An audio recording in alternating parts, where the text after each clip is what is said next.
Workplace conflict should be managed as early as possible by the people involved, preferably without a third party, management time, for example. And that comes out of a culture that encourages brave discussions.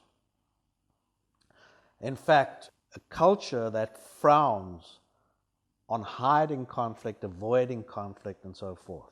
So the whole idea of having a brave discussion should be an everyday thing, and it should get easier and easier. But if that is the foundation, and a good percentage of all conflict should be managed that way, it's the cheapest way to do things, and it's the most efficient, and if it's handled between two people, it's likely to have sustainability. So how do you do that? Well, in an ideal situation, you have the workforce trained to be able to have brave conversations, and it does require training, workshopping, that sort of stuff. And it also requires doing it because you get better and better at it. If you think about two people in a dispute, both have been trained identically. So there's a way of having a brave conversation. There are ground rules, like no walkaways and no power plays. There are steps that both people know and they understand it.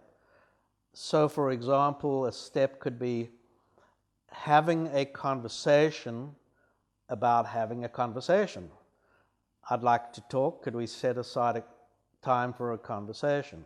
So knowing those two and having the same training and having the culture that says you got to do your best to get this sorted out on your own puts people under pressure to get creative. There's no way that that can happen if two people in a dispute are both taking positions. They have to work through interests. They have to get creative in order to get resolution. So that generates creativity and it resolves conflict at the lowest possible level.